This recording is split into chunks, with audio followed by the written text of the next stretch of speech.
Se acontecer alguma coisa, eu reinicio, vocês fiquem aí, tá? Não vão embora, óbvio. Beleza, meus amigos. Hoje nós vamos dar continuidade aos demais. Boa tarde para quem chegou depois, tá? Estou com uma instabilidade aqui no meu sistema, mas não pode ser nada. Hoje nós vamos dar início, eu estou olhando aqui para o roteiro, no item 2, tá? Hoje nós vamos falar da transmissão da herança, beleza? E aí a gente falou ontem do item número 1, de alguns conceitos, né? Então hoje nós vamos dar continuidade falando aqui da transmissão da herança, tá? Bom, a transmissão da herança, no teu material, no teu roteiro, tem a seguinte formação que está aí, né? Administração da herança e cobrança tributária. O que vocês não devem esquecer é que quando nós falamos da transmissão da herança, é óbvio que nós precisamos da confirmação daqueles pressupostos que nós estudamos ontem e algumas aulas atrás, né? Principalmente o evento da morte, que nós já sabemos. A herança, ela é transmitida, ela é confirmada no exato momento desta ocorrência do falecimento de alguém. A transmissão da herança, ela é fruto da consequência do advento pós-morte, né? Então nós precisamos comprovar a ocorrência do fato gerador, que no caso é o evento da morte, indubitavelmente com a ratificação dos documentos essenciais, que no caso é a certidão de óbito, para que nós possamos assim, finalmente, né, confirmar essa transmissão da herança propriamente dita, para que a herança realmente venha a ser ratificada e transmitida, né? Que normalmente algumas pessoas assim perguntam, mas vem cá, a herança, ela é transmitida com a partilha? Normalmente isso é um velho chavão popular. Isso aí é um ditado que está em desuso. Porque normalmente quando você pensa em herança, você está pensando óbvio, né? Numa partilha de bens. Você está pensando em receber algo. Mas aqui o que nós temos que levar em consideração é que essa transmissão da herança, ela é uma consequência de um acontecimento, de um evento, de uma circunstância. Aqui no caso específico, nós estamos nos remetendo para o efeito pós-morte, que no caso é os efeitos do princípio da Saizinho que já discutimos, né? É preciso que ocorra o falecimento de alguém, tá? Então, isso os senhores e as senhoras que estão aqui em sala, por favor, não esqueçam. A herança é transmitida considerando o evento, a ratificação da morte de alguém, tá? Isso daí todo mundo já entendeu, né? Nós não devemos levar em consideração a transmissão da herança com a partilha, tá? Na verdade, antecede a transmissão da herança. A herança, ela precisa desse fato gerador inaugural, que nós podemos dizer assim, que no caso é o acontecimento da morte e a sua real comprovação. Quando vocês lerem alguns livros, meus queridos e minhas queridas, quando vocês lerem, de uma certa, praticamente uma unanimidade, eu digo assim praticamente porque ninguém pensa que nem todos, né? Pode ser que haja alguma interpretação divergente. Mas, teoricamente, algumas pessoas interpretam, né, alguns doutrinadores, que a sacramentação, precisaremos do espólio para formalizar o trâmite burocrático da herança, muito embora a herança já se transmita desde o exato momento da ocorrência do evento da morte. Isso daí é uma regra clássica que nós não devemos deixar de não entender, tá? Por outro lado, meus amiguinhos e minhas amiguinhas, além da transmissão da herança, nós não devemos esquecer a cobrança tributária. Não se preocupem, porque logo, logo, eu acho que vocês ainda não estão estudando direito tributário, né? Próximo semestre vocês vão estudar com o Jean, tá? Mas enquanto o Jean não vai explicar isso para vocês, eu já queria adiantar uma informação aqui. Quando chegar lá, vocês podem perguntar para ele novamente. A transmissão da herança, ela também está associada à cobrança de impostos, tá? Que isso vai acontecer a partir do momento em que os herdeiros, a partir do momento que os interessados adentrarem no inventário, tá? Então, quero te dizer, meus amigos e minhas amigas, que a condição da cobrança de impostos, principalmente o chamado imposto de transmissão causa-morte, não sei se vocês já ouviram falar, né? Que é o chamado ITCMD ou ITCD, tá? Não se preocupe ainda com essas nomenclaturas, que logo, logo a gente vai fortalecer um pouquinho lá na frente, mas eu já estou adiantando aqui que esse imposto causa-mortes, ele é fruto da consequência da confirmação da transmissão dessa herança transmitida. Então, não existe pagamento de imposto sem que antes aconteça a transmissão da herança. Uma coisa puxa a outra, né? Uma coisa está associada à outra. É preciso que no primeiro momento você tenha o quê, gente? É preciso que no primeiro momento ocorra o fato gerador, a confirmação do fato gerador, que é o evento morte, para que logo em seguida nós possamos realizar a cobrança de impostos. Só que, meu povo e minha pova, cuidado, vocês que estão me ouvindo, estão me vendo, estão anotando, né? A cobrança de impostos, ela é uma consequência da ocorrência do evento dessa morte, só para deixar bem claro. E a cobrança de impostos, ela vai acontecer com o inventário, tá, gente? Não se preocupe que logo, logo lá na frente nós vamos estudar o inventário, mas eu quero adiantar aqui, que normalmente algumas pessoas associam, eu vou cobrar impostos com a partilha. Não, gente, a cobrança de impostos, ela é fruto da consequência da habilitação dos herdeiros no inventário. Então, vamos imaginar, por exemplo, o Gustavo, ele tem interesse em iniciar o inventário daquele parente que faleceu. E aí é claro que o espólio ali, né, a herança, ela vai ser analisada, vai ser discutida, para que ali incida uma cobrança de um imposto, que no caso é o ITCMD. Imposto de Transmissão Causa-Morte, ou ITCD. Normalmente a gente pronuncia mais ITCD, tá? Então esse imposto, ele vai incidir, porque outrora já confirmamos o que, gente? A ocorrência do evento pós-morte, a confirmação desse fato gerador. Então uma coisa está inerente à outra, tá, meu povo? É isso que eu quero que os senhores e as senhoras, por gentileza, não esqueçam disso, tá? A gente não pode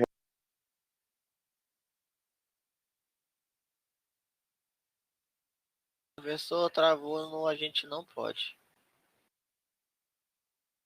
realizar nenhuma formalização pra gente. Tudo ok? Tá Voltou ok agora? agora. Beleza. Travou no. O meu problema aqui, eu acho que deve ser no meu. Eu vou mudar esse fone de ouvido. Não se preocupe. Então, gente, voltando aqui, só para lembrar vocês, para não perder o fio da meada, né? Então, essa cobrança de impostos, ela está associada, né, à ocorrência desse fato gerador, que no caso é o evento da morte, tá? Então, não existe nenhuma cobrança de impostos, sei que outrora exista, em primeiro lugar, a ratificação desse evento, tá?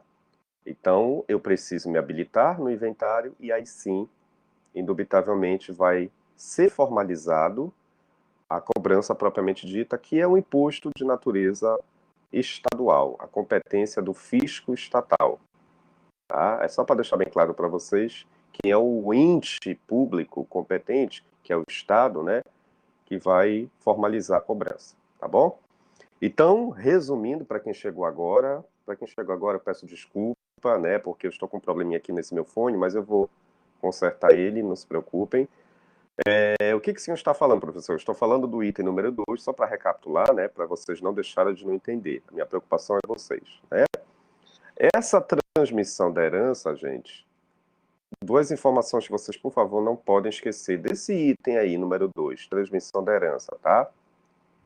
A primeira coisa é que a herança, ela sempre vai ser transmitida, sempre, com a confirmação do evento da morte. Sempre. Isso daí todo mundo já entendeu. Eu preciso ter a confirmação do acontecimento morte, que é o fato gerador principal, para que logo em seguida ocorra essa transmissão, que ela é imediata, né? Com base no princípio da SAISIN, que vocês já sabem, lá do 1784, do artigo 1784, a transmissão é automática. Ótimo. Por outro lado, vocês também não devem esquecer que, uma vez transmitida a herança, aí nós vamos ter que adentrar nas consequências jurídicas dessa transmissão. A principal delas é a chamada cobrança tributária, quando você tiver interesse em iniciar a sua habilitação em sede de inventário, tá, gente? Então, essas duas informações, a cobrança de impostos, ela é uma consequência. O pagamento do ITCD, que eu te falei, que é o Imposto de Transmissão Causa Mortes, somente ocorrerá a partir do momento que os herdeiros quiserem se habilitar no inventário, que é o momento oportuno, né? Quer seja cartório, quer seja no juízo, para que você reconheça dessa herança e inicie um trâmite burocrático, para que logo logo você vá pensar em resgatar a sua partilha, tá? Então, o que eu coloquei aí nesse item é que não existe, regra geral, nenhum procedimento que não venha formalizar esse fato gerador principal. Qual é o fato gerador principal? Que é a ocorrência do evento da morte. Se isso realmente for sacramentado, que nós já entendemos, a herança é transmitida.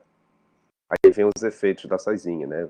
Pode ser que eu já esteja na condição de herdeiro, de repente nem saiba ainda disso, alguém aqui da sala ou qualquer outra pessoa. E aí, professor, a transmissão já foi feita, porque aconteceu esse fato gerador, foi comprovado também, né? E agora eu já me encontro na condição de herdeiro. Então, o próximo passo é eu buscar uma habilitação, eu preciso me habilitar no inventário, né? Porque eu preciso resgatar essa herança, já que ela existe, né? Mas, para eu resgatar a herança, tem um ônus, tem uma condição, que é justamente a regra tributária. Então, eu preciso também saldar, eu tenho que dar um compromisso, prestar um compromisso para o fisco, que é o imposto de transmissão causa-morte, tá? Que lá na frente a gente vai falar com mais detalhes, mas hoje eu estou te adiantando que qualquer procedimento em sede de inventário, nós precisamos também buscar a quitação desse imposto, que é associado ao espólio, né? Tá? Agora, não se preocupe que a incidência do percentual, como é que isso vai ser feito, como é que nós vamos trabalhar a cobrança, eu vou explicar isso no inventário. Tá? Hoje, o que eu quero que vocês saibam é que a herança, uma vez formalizada no inventário, ela vai gerar cobrança de tributos, dentre os quais está o Imposto de Transmissão Causa-Morte, que é o ITCD. É isso que eu quero que hoje, por hora, vocês saibam. Agora, as consequências, como é que isso vai acontecer, como é que vai ser essa cobrança, não se preocupe que lá na frente nós vamos estudar com mais detalhes no inventário, tá? Isso daí é uma regra da herança, uma regra do direito sucessório, porque a cobrança do imposto causa-mortes está associado diretamente à herança. Claro que para existir herança é porque existe previamente, já ocorreu o quê? A abertura sucessória, já ocorreu o evento da morte. Então, uma coisa puxa a outra, né? Se você parar para pensar aqui comigo, uma coisa está interligada à outra. O evento morte, que ocasiona a confirmação de uma herança, e que posteriormente você vai ter que se habilitar no inventário, pagando, né, os tributos necessários, dentre os quais está o imposto causa-morte. Tá? Tudo tranquilo, tranquila? Beleza, minha gente? Tudo ok no número 2? Professor, Oi, Lucivaldo. e quem não tem dinheiro ou fundo monetário para poder pagar o imposto? Uhum. Excelente pergunta. Isso daí não se preocupe que eu ia falar lá no inventário, mas que bom que você perguntou, eu fico feliz. Olha, a regra é pagar. Mas como toda regra tem exceção, né, gente? A pergunta do colega é importante. Você imagina uma pessoa, por exemplo, que vive com um salário mínimo ou com 2 salários mínimos, uma pensão muito pequena, né? De repente, uma pessoa que vive de um auxílio emergencial, que agora parece que está voltando, né? Olha, a pergunta dele é importante. Sim, professor. E as pessoas que falecem, mas que têm renda baixa? E muitas das vezes nem têm renda. Aí, Lucivaldo e companhia, a gente só tem uma saída. Regra geral, temos que nos habilitar um dia, se alguém de repente deixou alguma coisa para nós, que a gente precisa buscar essa burocracia no inventário, né? Aí a gente tem que buscar o auxílio da Defensoria Pública, ou de repente de um advogado, né? Mas a maioria das pessoas buscam realmente a Defensoria Pública. A resposta é óbvia, né, gente? Por considerar a questão econômica, né? Porque a pessoa não tem condições. Para que vai buscar a Defensoria Pública, professor? Porque eu vou ter que buscar a confirmação da gratuidade judiciária, né? O benefício da justiça gratuita. Viu, Lucivaldo? Então, como é que a gente faz? A gente vai ter que formalizar para o advogado ou para a defensoria que realmente nós não temos condição de pagar essas custas, esse imposto, né? E a solução é tentar buscar o viés da justiça para que o juiz possa, em sede de uma petição, no caso, o advogado da defensoria, vão fazer uma petição solicitando a isenção, né? Do pagamento das custas, principalmente dos impostos, no caso, a causa-mortes, dentre outros emolumentos, né? É uma única saída, vírgula, desde que você prove realmente a sua condição, entre aspas, né, de hipossuficiente, de pobre no sentido da lei. A gente coloca essa palavra entre aspas, né? Mas, na verdade, o termo certo, vocês que vão ser logo logo advogados, militantes, vamos utilizar o termo hipossuficiência legal, tá, gente? Mas, enfim, de uma certa forma, é a única solução. Que o colega brilhantemente agora perguntou, sim, professor, mas tem que pagar, mas aqueles que não têm condição. Aí nós temos que provar justamente a nossa condição de hipossuficiência. Aí não tem para onde correr. Nós temos que buscar o auxílio do judiciário para que o juiz, ao verificar tuas provas, que realmente atestam que você não tem condição de saldar, você tem uma renda muito baixa, aí abre-se uma exceção. O juiz manda notificar os cartórios, ou aquele cartório, né, para que venha isentar a parte ou as partes de pagar as custas, de pagar tributos e etc. Emolumentos, é uma exceção. Para quem quiser saber maiores detalhes, hoje, amanhã ou depois, vocês podem ler, né, a lei da gratuidade judiciária. Eu acho que vocês sabem qual é essa lei, né?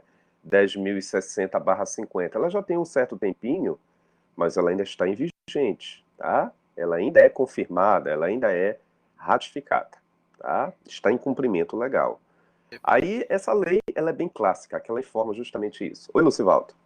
Então, só para comparar, no caso, a pessoa que paga o imposto tá Uhum. é aberto de quem não quem é hipossuficiente e procura a defensoria e o judiciário.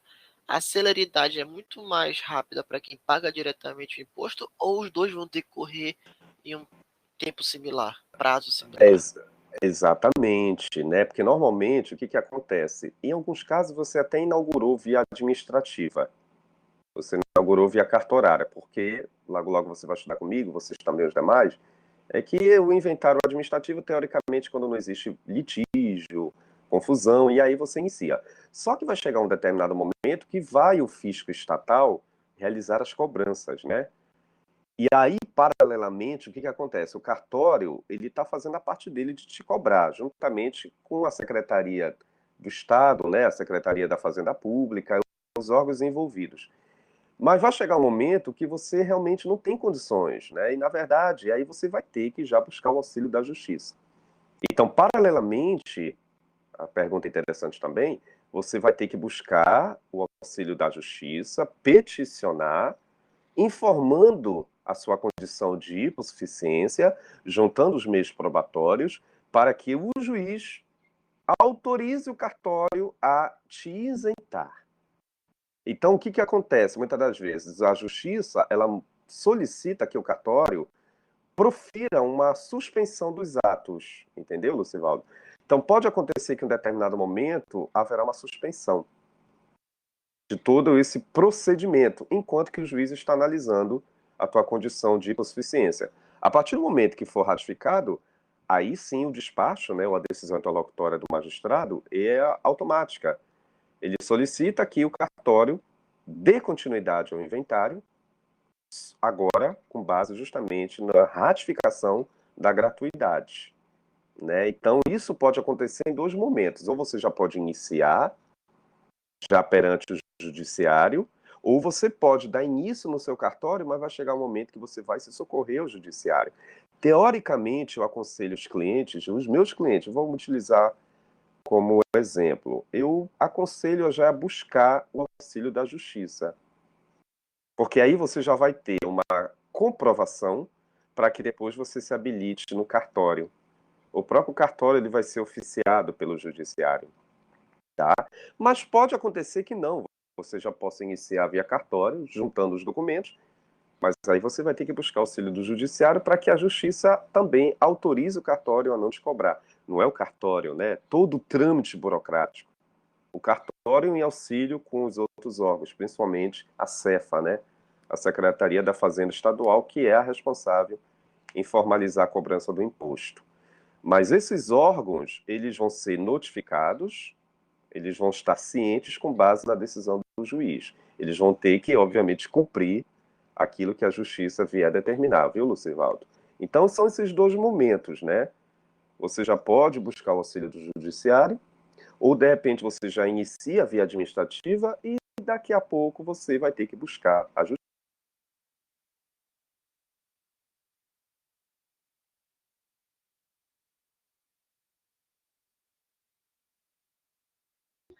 Se pá, Não travou de sei novo. se travou pra mim.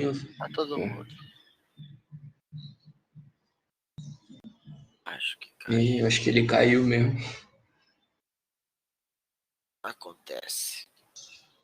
Das melhores famílias. Ih, Lucivaldo, por que tá chateado comigo, cara? Vai falar com a Natália, vai. Cara, nisso. Pô, e a gente tem que avisar pra ele que não é o fone dele, pô, é a internet dele. É, Sim, provavelmente é. Quando Ele ele tá botar achando a que é o vida, fone que tá com defeito, não é o fone.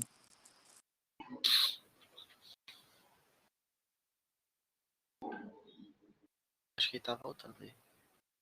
Tá levantando, tá levantando. Ah, avisando que a frequência já tá aberta. Podem assinar lá. obrigado. Ah, tu vai te fuder. Que Professor, seu isso? fone tá ok.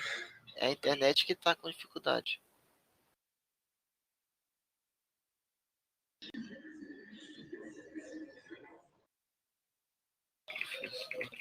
Aí.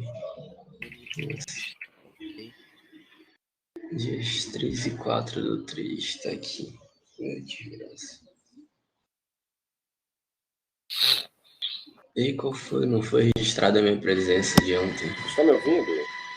Sim. Desliga teu freezer aí, eu só. Não é o meu. Alô?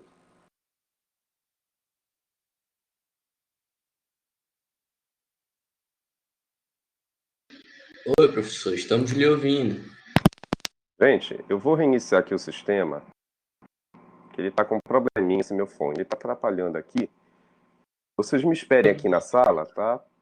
Por favor, Professor, peço não é o seu fone. Professor, E aí não é o seu eu fone, é a preciso sua reiniciar aqui o internet. sistema, tá bom?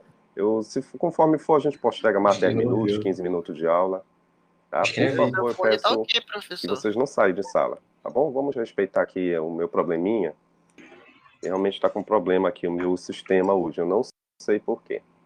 É o meu Correto. fone, Saulo, ele está com problema. Não, professor, o que o senhor tá falando tá tranquilo, entendeu? Só que tem hora que cai tanto o seu áudio quanto a sua imagem, ou E aí seja, é a vocês não sua saem de internet. sala, tá bom? Fiquem aqui. Aguardem Ele rapidinho, não tá tá bom? ouvindo a gente, ele deve ter tirado o Já volto. fone. Tchau, Fiquem tchau, em sala, professor. por Tá favor. bom. Tá ok. Ele Sem falando problema. fique em sala como se a gente fosse sair pela porta. Eu vou, falou. Pera aí que eu vou ali lanchar. Olha na lanchonete rapidão. Saudade de meter a fuga da aula.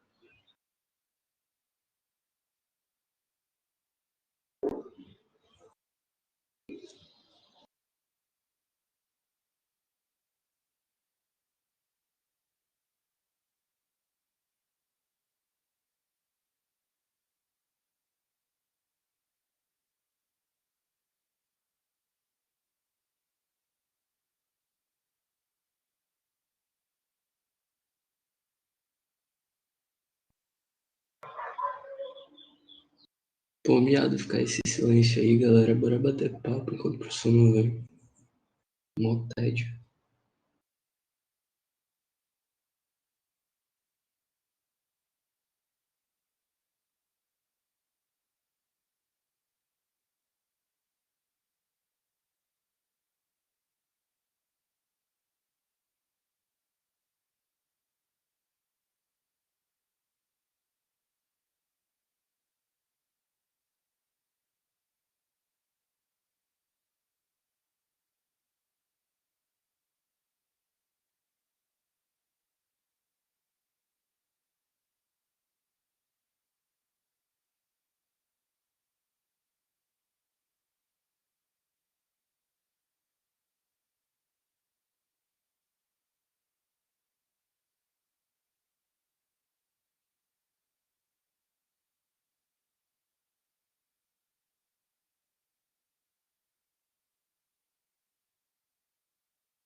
E de quem é o próximo horário mesmo? Tô com preguiça de olhar lá no grupo.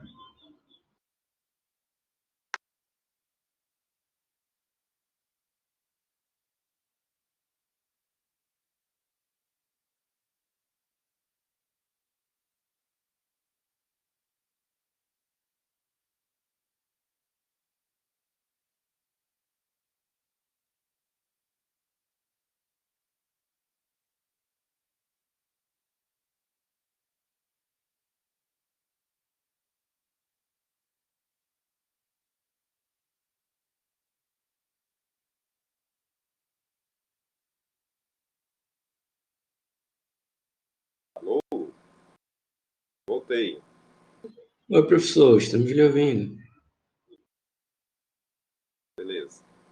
Gente, eu mudei aqui a rede, não é possível que agora vai dar problema. Aí é crise mesmo política. Deixa eu aparecer aqui a minha imagem, peraí. Aí é realmente a coisa de governo. Agora, tá? Desculpem aí a minha falha. Aliás, tecnologia é isso, né, gente? Tá? São coisas da tecnologia. Bom, então, respondendo à pergunta do Lucivaldo, apesar desses problemas técnicos, né?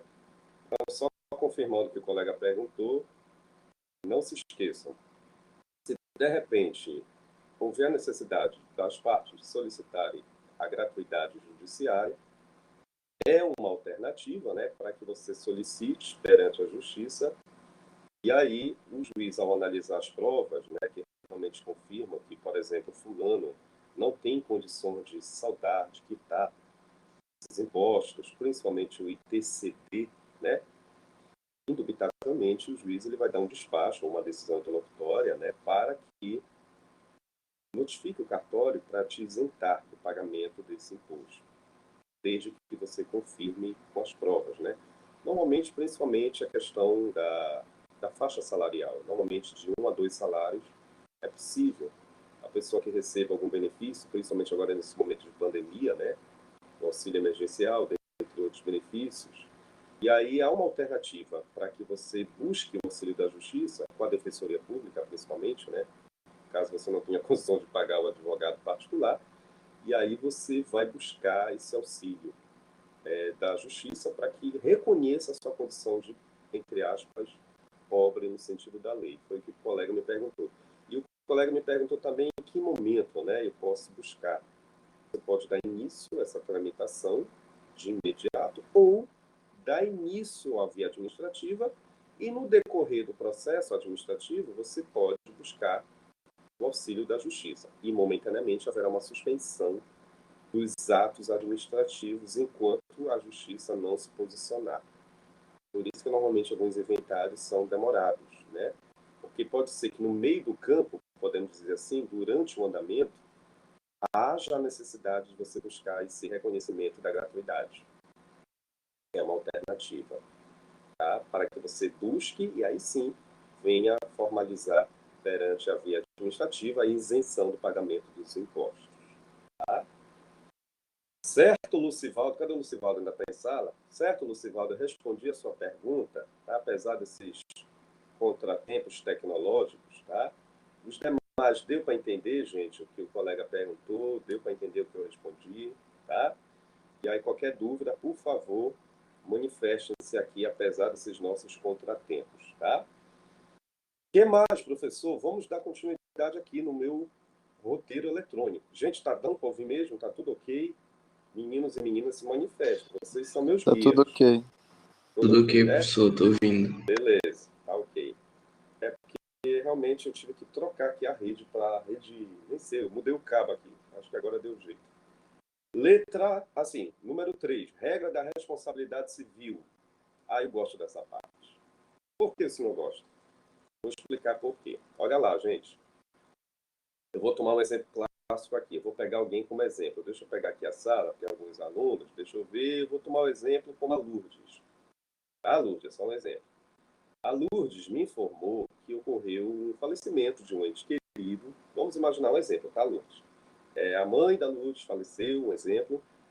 Deixou, obviamente, uma responsabilização no seguinte aspecto. Deixou um compromisso para os herdeiros de realizarem. Vamos imaginar que a mãe da Lourdes, em vida, realizava a administração de uma propriedade, ele tinha um comércio, realizava uma produção, enfim. Com o passar do tempo, ainda viva, a mãe da Lourdes começou a acumular débitos. E já sei onde é que o senhor quer chegar, né? Pois é. Começou em vida o acúmulo desses impostos, desses débitos, dessas dívidas como um todo. Só um exemplo, tá, Lourdes? Mesmo que a mãe venha a falecer depois, tá? Para a Cezinha, para a herança, para a sucessão, isso é automático, é a transmissão que você já sabe. Não é somente os créditos que vão ser transmitidos com a herança, né, meus amigos? Nem sempre. A herança também, ela é formada, já que é uma universalidade, né? Nós estamos também trabalhando com eventuais débitos. Então, onde eu quero chegar? A responsabilidade em vida de saldar o compromisso desses débitos, dessas dívidas, para com os credores, obviamente que isso tem que iniciar já com a genitora, né, com a mãe de Lourdes.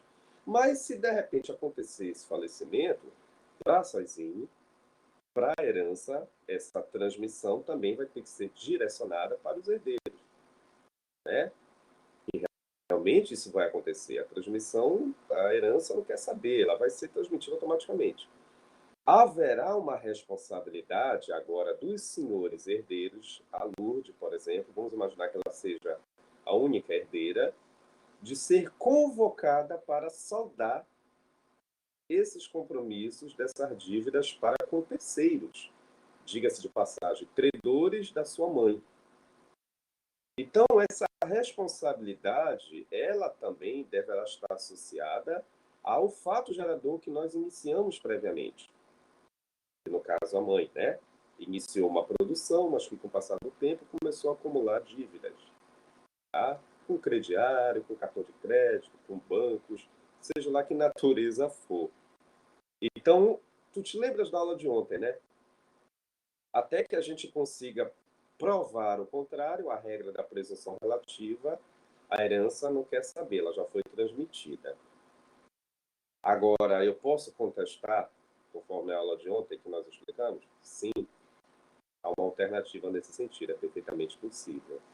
Né? Você pode contestar, você pode utilizar a regra da presunção relativa, principalmente em atos possessórios, né?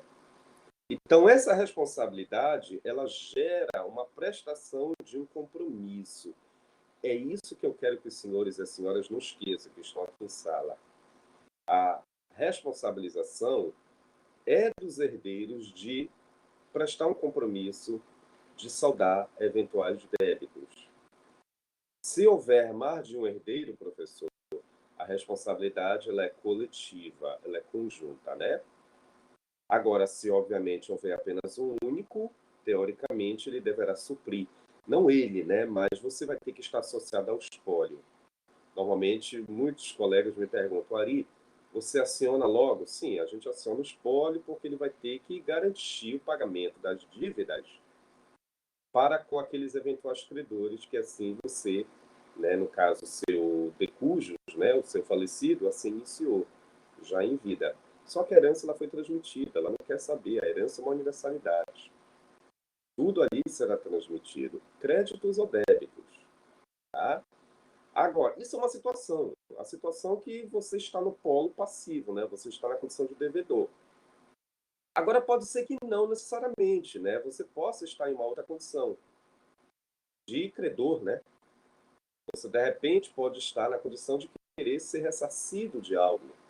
Você querer buscar um ressarcimento, um crédito a seu favor. Também é possível que isso venha a acontecer, gente. É perfeitamente possível. Tá? O que eu quero te dizer é que se, de repente, você estiver na condição de credor para tentar resgatar algum valor, para tentar resgatar até mesmo alguma dívida que alguém está te devendo, tá? É óbvio que você também pode movimentar o espólio. O espólio ele pode pleitear uma indenização.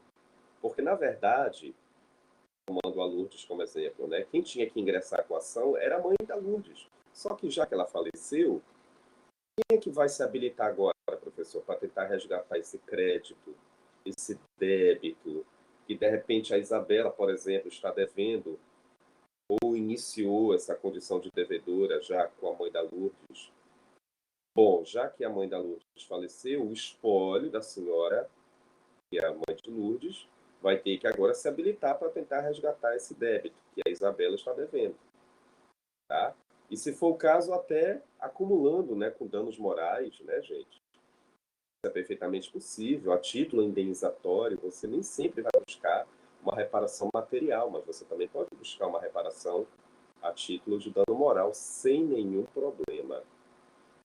Então, não é para ninguém gravar nada. É para vocês entenderem o que eu estou dizendo. Eu até coloquei aqui no material. A responsabilidade, quer seja para você resgatar alguma coisa ou para você pagar alguma coisa, perpassa para os herdeiros, transmite-se para os herdeiros. Eles, obviamente, deverão ser convocados pelo judiciário, se for o caso, juntamente com o espólio, ou para eu resgatar um crédito ou eu para pagar um débito. Tá? E o que eu quero também te dizer é que se houver mais de um herdeiro, tu já sabes, nós vamos ter que levar o todo coletivo, a responsabilização é coletiva, conjunta para cada um daqueles herdeiros que ali existirem, tá? Proporcionalmente, né? Agora, professor, eu sou o único herdeiro, no caso Lourdes, né? O exemplo aqui. A priori, ela também deverá ser convocada, tá? Ah, professor, mas então eu posso, vamos imaginar que eu esteja no polo ativo, quero resgatar um crédito. Eu posso resgatar acumulando com reparações materiais e morais ao mesmo tempo, sem nenhum problema, a título indenizatório. Isso é perfeitamente plausível de nós observarmos, tá? Porque essa responsabilização não só perpassa para os herdeiros, como esses herdeiros também podem, juntamente com o espólio, né, requerer uma reparação a título indenizatório, material e também moral, ou um em detrimento do outro. Não tem nenhum problema. Tá? Gera uma responsabilização civil, sim, de você conservar, de você gerenciar, de você administrar a herança. É bom vocês anotarem isso, tá? O gerenciamento, a administração da herança é fundamental. Enquanto, obviamente, a gente não obtiver a partilha, é óbvio que a gente tem que conservar a herança. Tá? E eu vou até aproveitar o momento, já que vocês estão aqui, eu posso até combinar esse item de responsabilização civil com o próximo item, que é o número 4, que é dentro da regra da indivisibilidade da herança. Para quem está com a canetinha aí, com o papel, faça uma setinha do item número 3 com o item número 4. Combinem, tá, gente? Eles estão intrinsecamente associados. Eles estão ali automaticamente interligados, tá? Por um lado, você pode pleitear a reparação de uma determinada indenização, uma responsabilização, quer seja de você pagar algo ou, de repente, de você receber algo, dentro da regra lá da responsabilidade, do 927 do Código Civil. Por outro lado, também você pode, indubitavelmente, ser o responsável, não só em saldar, como também em buscar essa reparação. Tá? Lourdes me perguntando, professor, um exemplo real. Vovó morreu e deixou filhos, 6 filhos, né? E o imóvel onde um dos filhos mora, e um imóvel onde os filhos moram é o imóvel que ela deixou para todos. O que acontece nessa situação? Olha, bem que eu entendi a sua pergunta. Quer dizer o seguinte, que se um deles está nessa condição, obviamente todos os demais também têm direito de estar nessa condição, né, Luz? É claro que, dentro da regra geral, nós temos que levar em consideração o direito de preferência. Eu não ia explicar isso agora, né? Mas você está perguntando. Eu posso deixar, mas eu não posso desfavorecer o direito dos demais, porque todos são herdeiros legítimos, né? Agora, é claro, eu posso deixar, contanto que não prejudique a cota dos outros demais. Mas, na prática, é isso que você acabou de me perguntar. Muitas das vezes eu contemplo só um dos filhos, em detrimento dos outros, mas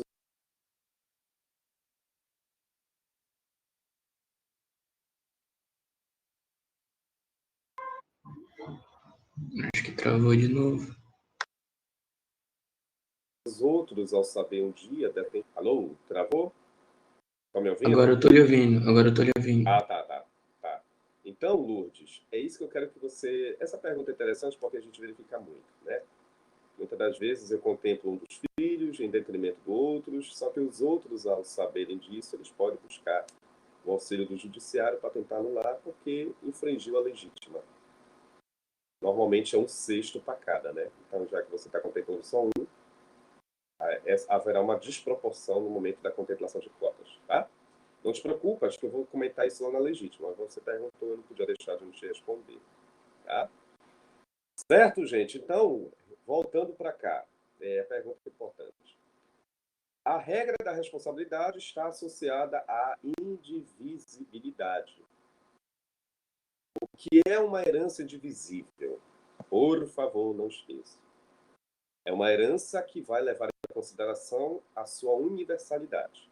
É uma herança intacta. É uma herança que vai formalizar como um todo após o quê? A confirmação do falecimento de alguém. Eu quero te dizer, meus amigos e minhas amigas, que enquanto não obtivermos a partilha, tá, do povo, eu não posso ainda negociar a herança. Eu quero vender a herança, eu quero alienar, eu quero realizar uma permuta, eu quero realizar uma dação em pagamento. Não. A herança ela tem que ser mantida intacta, preservada como um todo. E vocês estão notando isso? Anotem. Apesar dos meus problemas hoje no meu fone, mas eu volto. Estou igual um disco, né? Eu tenho que voltar em respeito a vocês. Então, voltando de novo.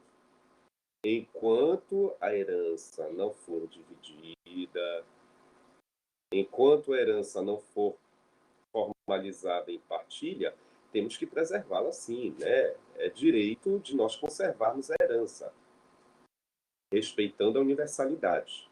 Tá? Então, o que eu quero te dizer é que eu preciso que você faça uma associação do item 3 com o item 4, porque a indivisibilidade é a preservação da herança, como tudo. Nós estamos preservando a sua universalidade. Tá? E, ao mesmo tempo, preservando a herança é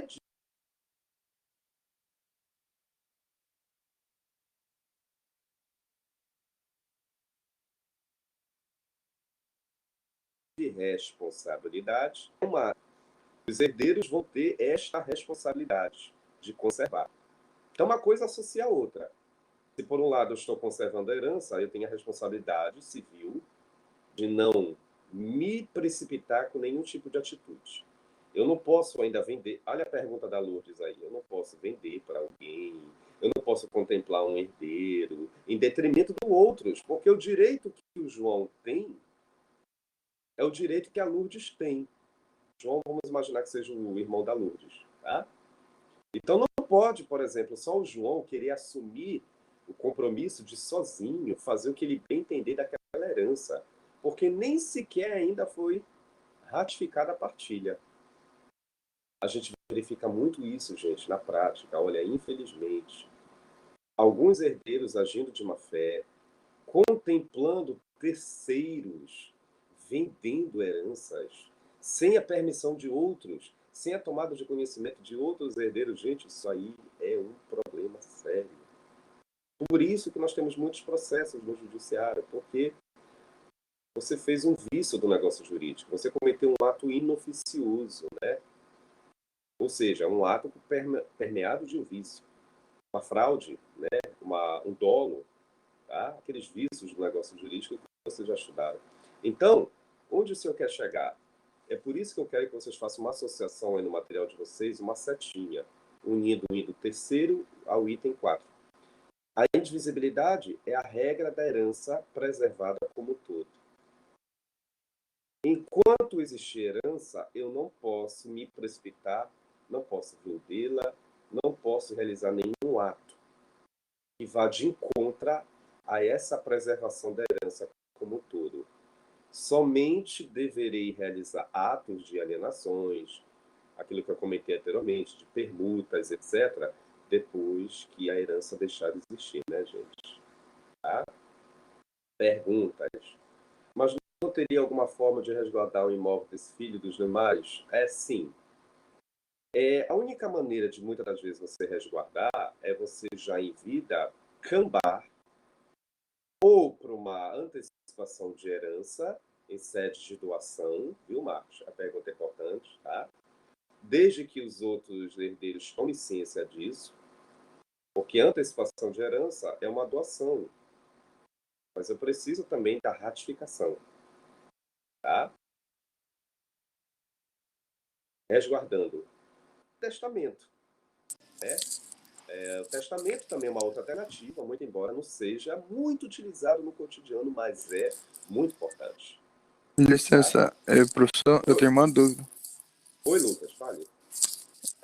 Tipo assim, pelo que eu sei, tipo, Uhum. se a herança for, tipo, de uma pessoa só, aí seria, tipo, 100%, de duas pessoas seria Isso, 50%, de três, isso, 3,3%. E, isso. e a mais disso, se forem, por É, exemplo, 6, como o da Lourdes. aí nós vamos levar sempre em consideração o percentual por cota. É a chamada herança por cabeça ou por cota. Quantitativo, um sexto, um quinto e por aí afora. Eu já tive uma oportunidade de participar não como advogado legítimo, mas como assistente de uma herança de 10 filhos no Ceará, há 10 anos atrás, quando eu começava a litigar na sucessão, né, no direito civil. Eu estava como assistente. E aí foi um décimo, mas foi feito de uma forma tranquila, a via administrativa. Nunca me esqueço disso, foi em 2011, há 10 anos atrás. Então, Lucas, a gente leva em consideração o direito por cabeça, né? É o teor quantitativo de filhos com base justamente no que cada um tem direito a resgatar com base nessa universalidade. Tá? Marcos, certo, Lucas? Deu para entender? Marcos, tipo, uma doação, sim.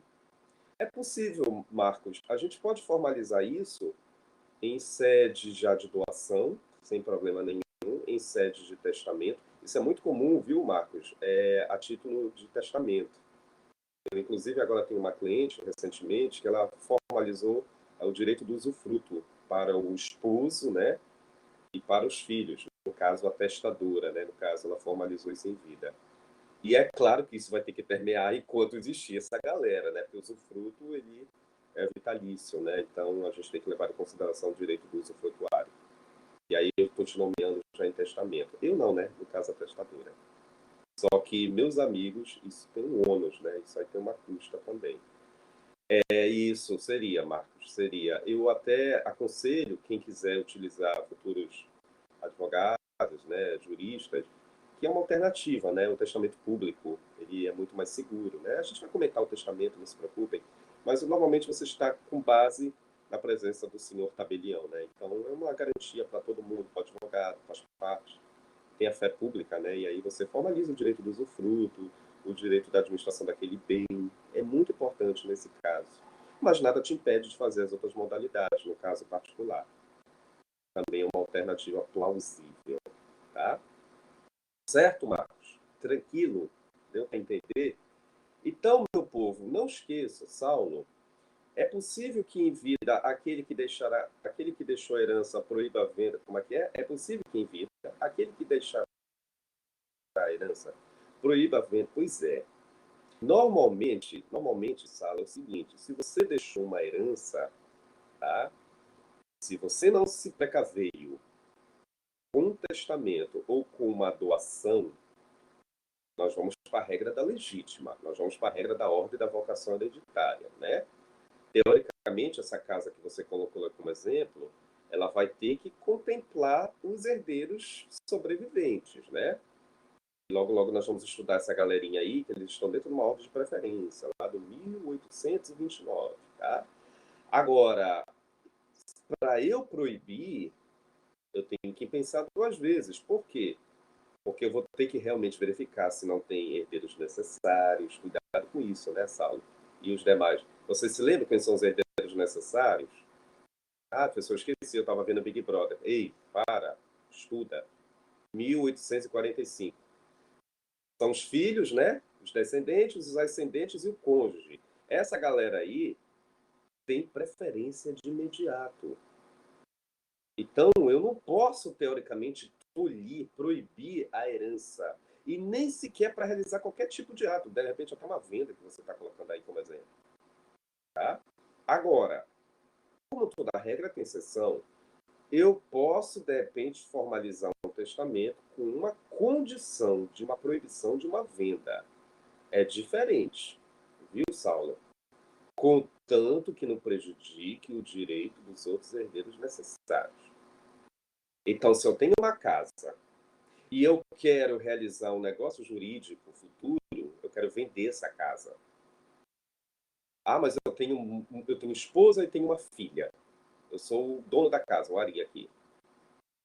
Teoricamente, eu vou ter que resguardar o direito da minha esposa, né? E se depender do regime de casamento, vamos imaginar que ela esteja casada comigo no regime que permita ameação, comunhão parcial. Toma, Dick. Nós constituímos a casa juntos em vida. Já sei que 50% é dela, né, Saulo? Então, se a casa vale 1 milhão, 500 mil já é dela. É a ameação dela. Agora, os outros 500 mil, o que eu vou fazer? Eu posso também levar em consideração a minha esposa e a minha filha. A cota de cada um, 50% para cada. Por quê? Porque aí já é o direito dos herdeiros necessários. Tá? Agora, uma cláusula que venha proibir uma venda, desde que não venha infringir o direito dos herdeiros necessários. Porque a prioridade é deles. Se não houver herdeiros necessários, a outra parte, outro restante do outro valor, é o chamada cota disponível, né? Eu posso fazer o que eu quiser. Inclusive, formalizar uma cláusula de proibição. É possível. Mas o que eu quero que você entenda, e os demais entendam, é que os herdeiros necessários, se existirem, não pode ser tolhido o direito deles. Eles não podem ser proibidos de nada. Pelo contrário, eles têm direito a resgatar. Tá? Então, isso que eu quero que você e os demais não esqueçam. Daí a etimologia é necessária, porque eles vão ser convocados de imediato. Sabe o que acontece na prática? É isso que você acabou de me perguntar. Eu vou formalizar um testamento, eu vou formalizar uma doação, eu vou proibir a minha filha de ter acesso a parte da venda da casa. O atentado violento ao pudor, né? Porque, primeiro, a menina é tua filha. Tu morreste. Ela é herdeira necessária. Ela pode buscar o judiciário e tentar reaver essa cota de proibição dessa parte dela da venda. Pergunta. Vovó vai se revirar. Não, eu acho que não, Saulo. Eu espero que isso não venha acontecer, tá? Uma coisa que eu quero que vocês aqui, como acadêmicos, logo profissionais, Põe uma coisa na mente de todos vocês ao sair daqui. 1845, gente. Herdeiros necessários têm que ser respeitados. Se tiver filhos, se tiver esposa ou companheira, ou esposo ou companheiro, se tiver ascendentes, papai e mamãe vivos. Eles têm que ser consultados, por favor, vocês que vão ter clientes. Até hoje eu recebo ligação de alunos que já se formaram há 10 anos. Professor, não é possível que tu não entendesse, criatura. Herdeiros necessários. Tem que preservar. Tem que consultar. Eu não posso proibir algo que pertence a eles por lei. Se é uma universalidade, não tem para onde correr. Tem que resguardar os seus direitos. Tá? Testamento é a mesma coisa. Porque eu vou fazer um testamento, eu quero doar tudo para o meu vizinho. Não pode. Por que não, professor? Eu quero deixar tudo. Porque tem herdeiro necessário. Eu quero proibir a venda de uma casa. Pergunta do Saulo. Eu quero proibir a venda de uma casa. Não pode. Por que, professor? Tem herdeiros necessários. Primeiro tem que resguardar a cota deles. Se sobrar, obviamente, depois de ter preservado tudo, se sobrar, né? Aí eu posso fazer o que eu bem entender. É chamar a cota disponível. Certo, Saulo? Deu para entender? Tá? Voltando aqui para o material, meu povo, minha pova. Aí, eu estou ainda falando aqui do item 3 no item 4, tá? Regra da indivisibilidade, regra da responsabilidade. A indivisibilidade, por favor, não esqueçam. A herança tem que ser preservada como um todo, universal. Ela é indivisível, tá? Não posso negociar a herança a priori enquanto não for formalizado a partilha. Porque na prática tem muitos que pisam na bola, dilapidam a herança, vendem para terceiros, e aí vem a descoberta posterior. E aí vai começar a confusão no judiciário, vai ter o bate-boca. Porque tu contemplaste aquele fulano, mas tu tinha que ter me consultado, eu sou herdeiro necessário, criatura divina. E muitas das vezes as pessoas nem têm, principalmente entre os colaterais, os irmãos, hein? A confusão maior entre os irmãos. Sempre. De cada 10 processos, 9 envolvem colaterais do segundo grau. O pai faleceu, a mãe faleceu, os irmãos não se entenderam, dilapidaram a herança, que não era para ter dilapidado, era para primeiro ter iniciado o inventário e depois buscar a partilha. Mas alguns não cumprem isso, gente. Acabam vendendo, acabam cedendo e nem consulta a outra parte. Tá? A outra parte tem que se defender, buscar uma anulatória. Tá? Aí, o que eu quero também te falar aqui no material, para quem ainda está em sala, continue um pouquinho aí, que em virtude desses contratempos da minha tecnologia, eu vou só estender um pouquinho, tá, gente? Me ature um pouquinho, tá? Em respeito a vocês mesmos. Ainda na regra da indivisibilidade, então a natureza jurídica é essa aqui. A universalidade da herança, tá? A herança, ela é todo, ela tem que ser definida como todo. Artigo 1791, tá aqui, ó. Grifem esse artigo. Eu quero gravar. Não grava nada. Não estou te pedindo para gravar artigo. Eu só quero que tu entenda que esse artigo ele é muito clássico. A herança, uma vez reconhecida, ela é deferida como todo. A herança ela é de caráter universal. Ali você vai trabalhar com créditos, com débitos, com dívidas ou com tudo. Eu vou trabalhar com expectativa. Eu não sei o que eu vou receber por enquanto. Eu acho que eu vou receber. A partilha eu já vou saber. Então, se é uma universalidade, a tarefa de todos os herdeiros é gerenciar a herança de comum acordo. Repito, Isabela, artigo 1791 do Código Civil, 1791, tá? Esse artigo, depois vocês vão ler com calma mais tarde, é um artigo que ele é o artigo da universalidade da herança. É um artigo que defende também o princípio da indivisibilidade. Acho que até coloquei, né, gente, aqui no material, né? Coloquei o princípio da indivisibilidade. O que quer dizer isso? Enquanto a herança existir, é o direito da Isabela, é o direito da Daniela, é o direito da Amanda, é o direito do professor Ari, são herdeiros, todos têm o mesmo direito de conservar, de administrar essa herança. Não pode, por exemplo, o Saulo querer tomar somente a postura única e exclusivamente de fazer o que ele bem entender com a herança, sem consultar a Amanda, sem consultar a mim, sem consultar a Caroline, sem consultar os outros herdeiros. Tá? Porque nós estamos sobre o regime de um condomínio. O artigo 1791, para quem já está lendo aí no material da internet, vocês já estão verificando, né? A herança, ela, por ser um todo universal, ela é regida sobre normas semelhantes de um condomínio. Você sabe o que é um condomínio, né? É uma administração coletiva. Todos vão estar envolvidos na administração daquele mesmo ato. A cota, ela é rateada de forma isonômica. Então, a herança é da mesma forma. Em atos intervivos temos propriedade, pós-morte nós temos herança. Tá? Então, não é para ninguém deixar de não entender. Repito, olhando aqui para o material, respeitando aqui o roteiro, né? Então, a natureza jurídica é uma universalidade, porque a herança ela é deferida como um todo, né? A herança ela não pode jamais ser singularizada. Podem até anotar isso daí, tá? Não se preocupe, quem não conseguir anotar vai estar gravado aqui no vídeo. Então, enquanto ela existir, eu tenho que conservá-la. É o direito de todos os herdeiros estarem nesse mesmo engajamento de conservação da herança. O direito é unânime, é isonômico, é igualitário. Tá? Olha aí, a associação, artigo 1199. Que artigo é esse, professor? Artigo 1199, está aqui no teu roteiro, tá? Está aqui no teu roteiro de aula. Artigo 1199. É o artigo da composse. Te lembra da composse? É aquela posse realizada sob mar de um legitimado possuidor. A gente faz uma associação aqui para a herança. A herança é dividida para mais de um herdeiro. Em vida, a propriedade. Depois que alguém morrer, o que era propriedade vira herança. Atos intervivos. Eu era possuidor, junto com a Daniele, junto com o Gustavo, a Amanda. Todo mundo era possuidor. Depois que alguém faleceu, nosso pai faleceu, viramos herdeiros. Tá? Todos nós estamos sob o regime de uma composse. Todos nós temos os mesmos direitos de conservar a herança de forma igualitária. O direito da Amanda é o mesmo meu direito, que é o mesmo direito do Gustavo. Ninguém pode sobrepujar a vontade de ninguém. É a pergunta do colega, né? Ah, porque eu quero. Não, não pode. Tá?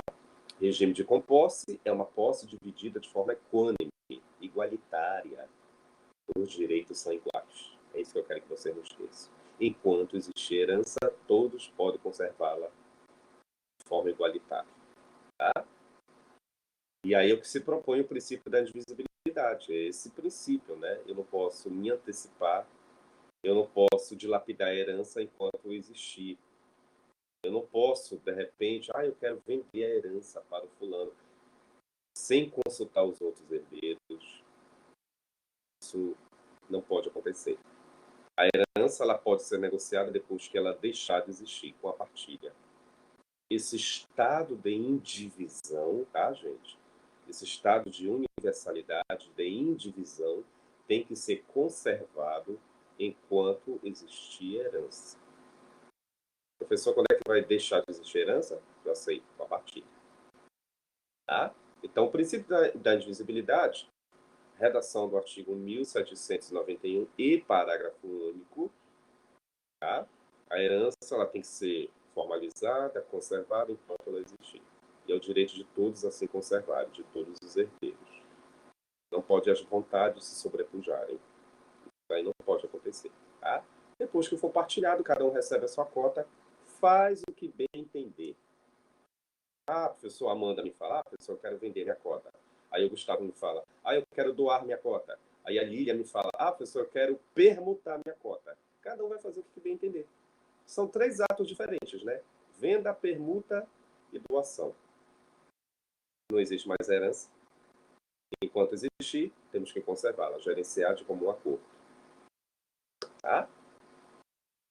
Certo, gente? Deu para entender, tá?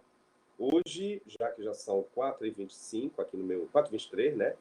Eu vou fechar por aqui, tá? Eu queria realmente fechar por aqui no item número 4. Na próxima aula a gente já vai passar por um assunto brilhante, que é a capacidade com a indignidade. Eita! Barraco na próxima aula, tá? E no bom sentido da palavra, óbvio, né? E aí, pergunta para o Marcos primeiro. Então, somente depois da partilha pode vender a parte? Sim. O que pode acontecer antes, Marcos, é você querer ceder um direito, mas você não pode negociar a herança. Como assim? O Marcos é herdeiro juntamente comigo, eu e você somos herdeiros. Tu podes negociar comigo o teu direito, pode renunciar à tua parte, mas tu não pode utilizar a herança como venda. Por exemplo, professor Ari, no caso, eu quero ceder a minha cota. Eu quero negociar, eu quero renunciar. Beleza. Agora, a herança como um todo, você não pode vendê-la, viu, Marcos? Ah, eu quero negociar já a herança. O Ari, não precisa o Ari saber. Só que na prática, isso vai trazer uma nulidade. Uma coisa é tu transferir o teu direito. Eu não quero mais me tornar responsável por essa cota. Outra coisa é, a cota existe, aí eu vou vender essa cota. Eu vou vender o Marcos, né? Eu quero vender essa cota para a Lília. Não pode, sem a minha autorização não pode. Tá? É isso aí, Rodrigo. A venda da cessão do seu direito é possível desde que primeiro eu e irmão do Marcos seja consultado. É o direito de preferência, viu, Rodrigo? Por isso que tem muito barraco na sucessão, porque você acaba cedendo um direito sem consultar o outro herdeiro, que é preferencial. Aí vem a porrada, né? Aí vem a discussão, aí vem o barraco, tá? Na verdade, Marcos, eu posso vender para terceiros, desde que os herdeiros necessários também não queiram essa cota. Tudo bem, Marcos? Então, eles primeiro têm que ser consultados. Se eles se negarem, se eles não quiserem, aí sim eu posso burocratizar, formalizar para terceiros. Tá? As perguntas são importantes, mas logo, logo nós vamos visualizar melhor lá na frente, no direito. O próximo capítulo, vocês já estão até perguntando no capítulo 3, que logo, logo nós vamos estudar justamente isso. O direito de preferência, o direito de cessão. Isso é legal. Que bom que vocês estão perguntando, tá? Eu queria continuar com vocês, mas já viu, né? O tempo já passou. Peço desculpa pelo contratempo aqui desse meu fone, mas eu já descobri qual foi o problema. Foi aqui no sistema, tá?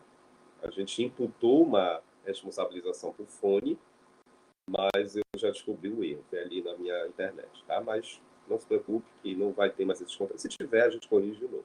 Mas espero que não tenha. Gente, muito obrigado. Não esqueça, domingo, postem a última atividade. Tem uma atividade para vocês fazerem, tá? Até domingo, impreterivelmente, até 23 horas e 59 minutos, vale 2 pontos. E daqui a pouco vou lá dar a frequência de vocês, tá? Vocês que dão a frequência. Ah, eu quero dar do colega. Não pode, é só uma senha. Tá? E aí, cada um faz a sua frequência, tá bom?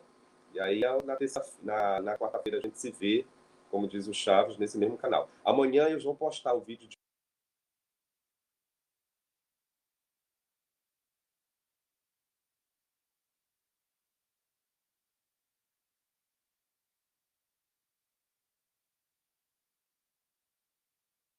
hoje e o vídeo de